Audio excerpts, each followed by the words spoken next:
28 मई 2015 की ये बात है। दोपहर के 2:35 के आसपास का वक्त हो रहा था। उत्तर प्रदेश के मेरठ की एक अदालत के अंदर डिस्ट्रिक्ट जज बैठे हुए थे। नाम उनका आर के गौतम होता है और सामने कटघरे में दो खूबसूरत लड़कियां खड़ी हुई थी। उन लड़कियों की तरफ देखा जाता है, साथ ही देखा ये भी जाता है क्योंकि अदालत खचाखच भरी हुई थी। प्रेस मीडिया की नजर बनी हुई थी। अदालत के बाहर भी लोग ये जानना चाहते थे कि आखिरकार जज साहब का फैसला क्या होगा। जज साहब ने जैसे ही लड़कियों को देखा और देखने के बाद कहा कि इन्हें उम्र कैद की सजा सुनाई जाती है। उम्र कैद की सजा सुनने के बाद वो लड़कियां एकदम शांत थी, खामोश थी, लेकिन अपनी तरफ से कुछ ऐसी बात नहीं थी। तभी एक लड़की ने दूसरी लड़की की तरफ को एक कोहनी सी मारी, उसे इशारा किया। वो इशारा करते हुए जब इशारा किया जाता है तब वो जज साहब की तरफ हाथ जोड़ के कहती है कि माय लॉर्ड, आपसे एक इल्तिजा है, आपसे एक रिक्वेस्ट है कि हमें एक ही जेल में रखा जाए, हमें एक ही बैरक में रखा जाए।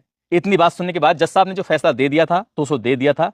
वो कोई टिप्पणी नहीं करते हैं। पुलिस उन्हें गिरफ्तार करती है और गिरफ्तार करने के बाद जेल भेज देती है। जो बात उन्होंने अदालत में जज साहब के सामने बोली थी वही बात जाके उन्होंने जेलर साहब के सामने बोली, लेकिन उनकी बात को किसी ने भी सुना नहीं, नजरअंदाज कर दिया जाता है। पहली रात थी और पहली ये रात बहुत दिनों के बाद ऐसी आती है जब ये दोनों लड़कियां एक दूसरे से अलग थीं।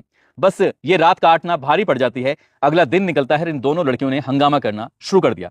हंगामा इस कदर करना था, इस कदर किया था कि जेल प्रशासन भी इनके आगे नतमस्तक हो जाता है और आखिरकार इनकी मांगों को मान लिया जाता है। अब दोनों लड़कियां एक ही जेल के अंदर थीं और एक ही बैरक के अंदर थीं। वहां पर वो सोती साथ थीं, बात भी साथ साथ करती थीं, खाती भी साथ साथ थीं और इनके अंदर की जो चर्चाएं थीं वो चारों तरफ फैल जाती हैं। बाकी जो महिला कैदी होती हैं वो भी इनकी आवाजें सुन के रात को बड़ा अचरज सा, आश्चर्य सा फील करती थीं। आज की कहानी इन दो ऐसी सहेलियों की है जिन्होंने पूरे पश्चिमी उत्तर प्रदेश को हिलाकर रख दिया था। यह कहानी वाकई बहुत ज्यादा उस दौर में चर्चाओं में रही थी। संतोष नाम की एक महिला जिसकी उम्र लगभग 62 साल के आसपास होती है, उन्हीं की छोटी बहन जिसका नाम मंजूलता होता है। मंजूलता अपनी बड़ी बहन संतोष को बार बार फोन कर रही थी, लेकिन नंबर स्विच ऑफ आ रहा था। सुबह से ही वो ट्राई कर रही थी और तारीख थी 11 नवंबर 2008। लगभग सुबह के 6 बजे थे, फोन स्विच ऑफ था। ये मंजूलता थोड़ी परेशान हो जाती हैं, 10 या 15 मिनट का इंतजार करती हैं। उसके बाद फिर से फोन लगाया जाता है, फोन स्विच ऑफ था। जब फोन स्विच ऑफ हो रहा है बहन का, तब उन्होंने अपने जीजा जी यानी कि प्रेमवीर सिंह को फोन लगाया और प्रेमवीर सिंह को फोन लगाने के बाद उनसे बातचीत करने की कोशिश की। जो बहन के साथ था वही जीजा के साथ था, यानी कि बहन का भी नंबर बंद था और जीजा का नंबर भी बंद था। जीजा की उम्र लगभग 65 साल के आसपास होती है, जो कि रिटायर्ड होते हैं पावर कॉर्पोरेशन से, जेई के पद से, और उनका भी नंबर जब नहीं मिल पाता है, बहन बार बार ट्राई कर रही थी, तब वो अपने भांजे को फोन किया जाता है। भांजा कहता है कि परेशान क्यों होती हो, कुछ देर के बाद ट्राई कर लेना, हो सकता है कि उसकी बैटरी खत्म हो गई हो। इस तरह की बात थी, लेकिन बहन थी कि उसको तसल्ली नहीं हो रही थी और देखते ही देखते वो घर आती है। जब घर आती है तो मुख्य द्वार जो था उसका ताला लगा हुआ था और घर से किसी भी तरह की कोई आहट नहीं थी। इसी बीच में आसपास के लोगों से पूछा जाता है कि क्या तुमने मेरे बहन और जीजा को देखा है। वो कहते हैं कि रात ही तो ठीक ठाक थे, आराम से सोए हुए थे, ऐसी तो कोई बात नहीं है। वो बताती है कि मुख्य द्वार का ताला लगा हुआ है। आखिरकार उसने उस मुख्य द्वार से जो झांकने की कोशिश की तो अंदर के दरवाजे खुले हुए थे। यहीं से उसे कुछ शक होता है। उससे आसपास के लोगों से मंजूलता मदद मांगती है और जब मदद मांगी जाती है तो मुख्य द्वार का जो ताला लगा हुआ था उसको तोड़ दिया जाता है। जैसे ताला तोड़ा जाता है उसके बाद जो आसपास के लोग थे मंजूलता के साथ घर के अंदर प्रवेश करते हैं। एक कमरे में उसकी बहन है जो कि मरी हुई पड़ी हुई है और एक कमरे में उसके जीजा हैं, वो भी मरे हुए पड़े थे लेकिन वो खून से लथपथ थे। ऐसा लग रहा था उन्हें बार बार मारने की कोशिश की गई है। इसी बीच में जो घर को देखा जाता है तो लग रहा था जैसे कि यहाँ पर किसी ने डकैती डाली है और डकैती के दौरान भी एक नहीं बल्कि 2 हत्याएं हो गई हैं। इस बात की सूचना थी अब पुलिस को दी जाती है और जैसे ही पुलिस को सूचना मिलती है, एसएसपी रघुवीर लाल और साथ ही एसपी सिटी राकेश कुमार जोली मौके पर सूचना पाकर पहुंच जाते हैं पूरी टीम के साथ और इस मामले की जांच पड़ताल में जुट जाते हैं। आसपास के लोगों से पूछा जाता है, जानकारी जुटाने की कोशिश की जा रही थी। घर का फैले हुए सामान को देखकर यह अंदाजा लगाया जा रहा था जैसे घर में लूट या डकैती का प्रयास किया गया है। इसके बाद इस घटना को अंजाम दिया गया था। अब देखते ही देखते पूरे मेरठ के लोगों के पास ये खबर फैल जाती है। लोग समझ नहीं पा रहे थे कि आखिरकार माजरा है तो क्या है। इसके बाद एसपी सिटी की नजर पड़ती है घर में बंधे हुए कुत्ते पर। कुत्ते को देखते हैं, कुत्ता पूरी तरह से शांत था, कोई आवाज नहीं थी, कुछ नहीं था। उनका दिमाग यहीं से घूम जाता है। वो कहते हैं कि घर के अंदर कुत्ता है, डकैती पड़ी है, उसके बावजूद भी किस तरह की कोई आहट नहीं, कोई किसी ने सुना नहीं। आसपास के लोगों से पूछते हैं कि क्या रात में कुत्ता भौंका था, क्योंकि कुत्ते को किसी भी तरह का कोई नुकसान नहीं पहुंचाया गया था, कोई चोट नहीं पहुंचाई गई थी और ना ही वो भौंकने की कोशिश कर रहा था। इसी बीच में पूछा जाता है कि इस घर में कौन कौन सदस्य रहते हैं।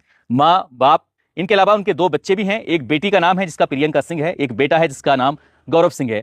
गौरव सिंह भी यहां से बाहर रहता है और प्रियंका सिंह भी बाहर रहती है। लेकिन जैसे ही इन दोनों बालकों को यह घटना की सूचना दी जाती है तो बेटी के पास तक सूचना नहीं पहुंच पाती, लेकिन बेटे के पास जब सूचना पहुंचती है तो बेटे का आकर रो रो कर बुरा हाल हो जाता है अपने पिता और अपनी मां की इस स्थितियों को और परिस्थितियों को देखने के बाद। आखिरकार बेटी का इंतजार किया जा रहा था। यह घटना 11 नवंबर को पता चलती है, 12 नवंबर, 13 नवंबर, इस तरह से लगातार एक के बाद एक दिन बीत रहे थे। तभी एसएसपी और एसपी सिटी ने एक फैसला लिया कि जो बेटी है प्रियंका सिंह, दरअसल उसके मोबाइल की सीडीआर निकलवाई जाए, उसके लोकेशन देखी जाए कि ये आखिरकार है तो कहाँ है, क्या इसके पास वाकई इसके माँ बाप के मरने की सूचना नहीं पहुंच रही है या फिर ये यहाँ पर आना नहीं चाहती है। पुलिस ने जब इस मामले की जांच पड़ताल करना शुरू किया, सीडीआर आती है, लोकेशन आती है, तो उसे ये पता चलता है कि जिस रात ये घटना हुई थी 10 नवंबर 2008 की रात, लड़की तो घर के आसपास ही इसी इलाके में उसी नेटवर्क के क्षेत्र में घूम रही थी और ये अभी भी मेरठ के अंदर ही है। मेरठ में एक इलाका लगता है टीपी नगर, टीपी नगर के इलाके में ही वो देखी जाती है। इसी बीच में पुलिस सक्रिय होती है और इस लड़की यानी कि प्रियंका सिंह को अपनी हिरासत में लेने के लिए, उससे पूछताछ करने के लिए, उसे पकड़ने के लिए पुलिस ने जाल बिछाना शुरू कर दिया। पुलिस को लगता है कि अगर हम वहां पहुंचेंगे तो जाहिर सी बात है वो लड़की देखकर भाग सकती है। इसी बीच में पुलिस ने भेष बदला और उन्होंने एक ठेले वाले यानी कि जो सब्जी वाला होता है, सब्जी वाले का रूप धारण करने के बाद उसी घर के ठीक सामने खड़े हो जाती हैं जहां पर वो लड़की थी प्रियंका सिंह। आखिरकार प्रियंका सिंह जैसे घर से बाहर निकलती है तभी प्रियंका सिंह को दबोच लिया जाता है और उसके बाद फिर से थाने लाया जाता है। ये तारीख थी 16 नवंबर 2008। उससे जब पूछताछ की जाती है तो वो एकदम खामोश थी, चुप थी, कुछ बोलने की स्थिति में नहीं थी। उसके साथ साथ उसकी एक सहेली होती है, उस सहेली को भी थाने में लाया जाता है। पूरी रात उस प्रियंका सिंह से बातचीत की जाने की कोशिश कर रहे थे, लेकिन प्रियंका सिंह के मुंह से एक भी आवाज नहीं निकल रही थी। इसी बीच में एसपी सिटी उस लड़की के पास जाते हैं, उसके सर पर हाथ रखते हुए कहते हैं, तुम तो बिल्कुल मेरी बेटी की तरह दिखाई देती हो, बिल्कुल मेरी बेटी की तरह लगती हो। जैसे ही ये बात एसपी सिटी ने कही, उस लड़की ने फपक फपक कर रोना शुरू कर दिया। और जब रोना शुरू किया है, उसके बाद एक कहानी थी जो लोगों के सामने आती है, जो लोगों को आश्चर्य में डालती है। बल्कि यहां मेरठ ही नहीं, बल्कि जहां जहां तक उस दौर में अखबार में ये खबर प्रकाशित होती है, हर कोई ये बात सुनकर हैरान था, परेशान था। दरअसल प्रियंका सिंह नाम की जो लड़की थी, उसकी उस स्कूलिंग मेरठ के ही आसपास की स्कूलों में हुई थी। उसके बाद उसने साल 2002 में Indian school of fashion technology में ग्रेजुएशन किया था और ग्रेजुएशन करने के बाद उसने अपने माता से और पिता से ये इच्छा जाहिर की, मम्मी पापा मैं मॉडलिंग करना चाहती हूँ। परिवार ने कहा हमें कोई ऐतराज नहीं है, हमें कोई दिक्कत नहीं है, अगर तुम मॉडलिंग करना चाहती हो तो मॉडलिंग करो। मेरठ में ही एक ऐसा कंपटीशन हो रहा था और उस कंपटीशन में वो लड़की हिस्सा लेती है और साल 2005 में मिस मेरठ के खिताब से नवाजी जाती है। अखबारों में खबर प्रकाशित होती है, घर पे बधाइयां आती हैं, माँ और बाप बहुत ज्यादा खुश हो जाते हैं। तभी इसी बीच में उसने अपने माँ और बाप से कहा कि मैं इंटीरियर डिजाइनिंग का कोर्स करना चाहती हूँ, इसके लिए मुझे साउथ दिल्ली में एडमिशन लेना है, अगर आपकी परमिशन हो तो मैं वहां चली जाऊं। माँ बाप ने जैसी बात सुनी, उनका हमें कोई दिक्कत नहीं, हमें कोई एतराज नहीं है, तुम जा सकती हो। वो बेटी साउथ दिल्ली में एक स्कूल लगता है पॉलिटेक्निक फॉर वुमेन, वहां पर जाकर एडमिशन लेती है। एडमिशन लेने के बाद माता पिता पूछ रहे थे बेटा तुम वहां कहाँ रहोगी? उसने कहा पापा अब जमाना बहुत बदल चुका है, मैं वहां पर किसी भी ऐसी गेस्ट हाउस में या कहीं ऐसी जगह रह लूंगी जहां पर लड़कियों का हॉस्टल होता है, उस हॉस्टल में रह लूंगी। माँ बाप भी परमिशन दे देते हैं, अपनी बेटी कहाँ रुक रही है वो देखते भी हैं और घर में सब कुछ ठीक ठाक चल रहा था। जिस हॉस्टल में वो रहती है, उस हॉस्टल में उसकी एक रूम पार्टनर बनती है और उस रूम पार्टनर का नाम होता है अंजू। अंजू जो कि उत्तर प्रदेश के जिला अमरोहा के थाना रजबपुर का गांव शहबाजपुर लगता है, वो वहां के रहने वाली होती है। दोनों एक दूसरे से शुरुआत में इतनी ज्यादा घुली मिली नहीं थे, लेकिन एक दिन की बात यह है कि प्रियंका सिंह अपने कमरे पर नहीं आ पाती है, थोड़ा देर हो जाती है। इसी बात को देखते हुए अंजू को बहुत ज्यादा तकलीफ होती है, परेशान होती है, बार बार फोन करने की कोशिश कर रही है तो अंजू का फोन ना रिसीव हो रहा था और ना ही प्रियंका सिंह उससे बातचीत करना चाह रही थी। और जैसे रात 8 या 8:30 या 9 बजे के आसपास का वक्त हो रहा था, प्रियंका सिंह जैसे कमरे में आती है, अंजू उस पर भड़क जाती है, गुस्सा करती है, कहती है कि जब से तुम यहां नहीं आई हो, तुमसे बातचीत नहीं हो रही थी, मेरी जान निकल रही थी, तुम आखिरकार कहां चली गई थी। इस तरह की बात जब करने लगती है तो ये प्रियंका सिंह को ये बात बहुत ज्यादा अच्छी लग रही थी। ऐसा लग रहा था कि कोई अपना है जो इतने अपनेपन से बातचीत कर रहा है। कुछ दिन बीत जाते हैं और जो अंजू होती है वो बीमार हो जाती है। अंजू इतना बीमार होती है कि खाट से उठ पाना भी उसके लिए थोड़ा दिक्कत हो रही थी।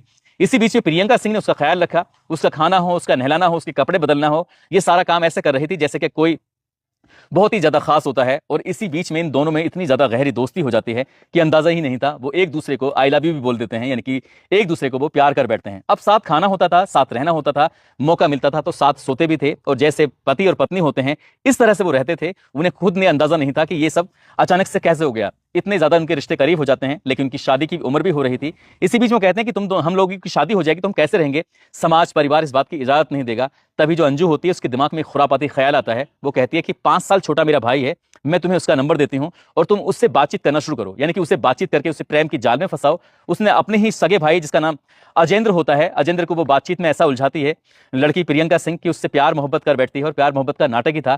कुल मिलाकर इनकी बातचीत का सिलसिला शुरू था। इसी बीच में उसने बातचीत करना बंद कर दिया और जैसी बातचीत करना बंद किया है तो अजेंद्र को यह बात बहुत ज्यादा अटपटी लगती है, परेशान करती है। अजेंद्र ने बातचीत करने की कोशिश की, तब प्रियंका सिंह ने कहा कि तुम्हारी तो शादी हो जाएगी, तुम तो मुझसे सिर्फ ऐसी बात करने के लिए बात करते हो, मैं तुमसे बात नहीं कर सकती। तब अजेंद्र ने कहा मैं तुम्हारे लिए कुछ भी कर सकता हूं।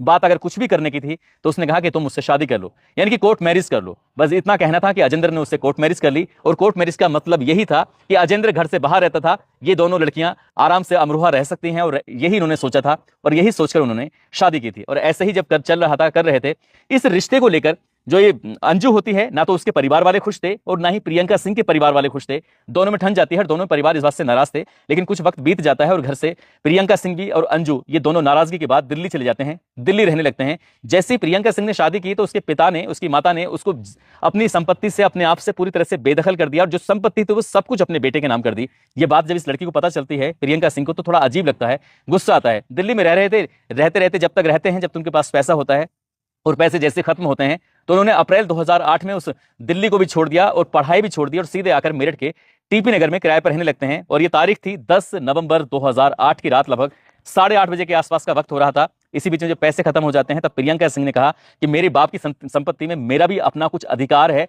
हक है। एक काम करते हैं, बाप के पास चलते हैं और बाप के पास जाने के बाद वहां से कुछ मदद मांगते हैं। यदि मदद मिल जाएगी तो ठीक है, और नहीं तो मैं अपना हक मांगूंगी। जब ये बात थी तो आखिरकार रात के 8:30 बजे के आसपास का वक्त हो रहा था। जैसे दरवाजा खुलवाने की कोशिश की जाती है, माँ एकदम से आती है और माँ देखती है अपनी बेटी को तो खुश हो जाती है, उसे अंदर बिठाती है, पानी पिलाती है, बातचीत करती है। और बातचीत करने के दौरान उसने कहा कि माँ, मैं तुमसे पैसे मांगने के लिए आई हूँ। बात जब पैसे की आती है तो वो साफ साफ इनकार कर देती है कि पैसे तो तुम्हारे पिता ने देने से साफ इनकार कर दिया है, और वैसे भी हमने तुम्हें अपनी संपत्ति से, अपने आप से बिल्कुल पूरी तरह से बेदखल कर दिया है, इसलिए तुम यहां से चले जाओ।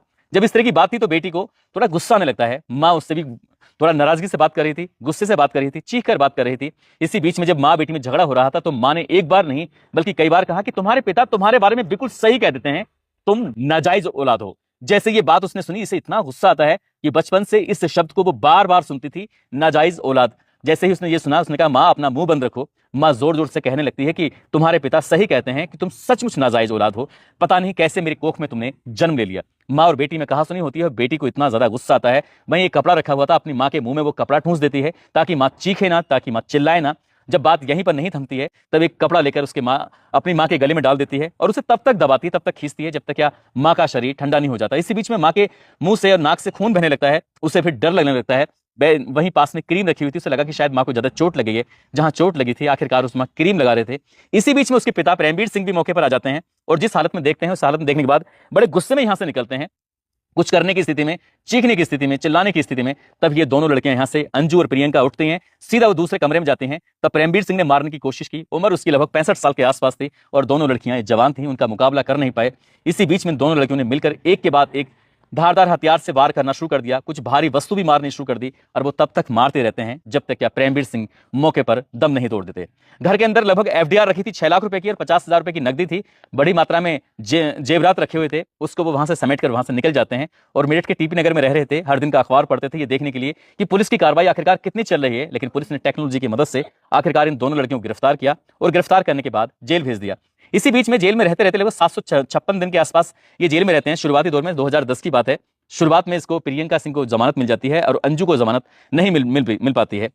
तो जैसे ही जमानत इसको मिल जाती है प्रियंका सिंह को, तो इतनी ज्यादा वो उतावली हो जाती है, परेशान हो जाती है, बार बार अदालत के चक्कर काट रही थी, पुलिस प्रशासन के चक्कर काट रही थी और जब तक जमानत नहीं दिलवा लेती अपनी फ्रेंड को, तब तक वो शांत नहीं बैठती। लेकिन साल 2015 में डिस्ट्रिक्ट जज इन दोनों लड़कियों को उम्र कैद की सजा सुनाते हैं और ऐसा बताया जाता है कि आज भी ये सलाखों के पीछे जिंदगी गुजार रही हैं, लेकिन इन्होंने साथ साथ जीने का, साथ साथ रहने का, साथ साथ मरने का फैसला लिया था।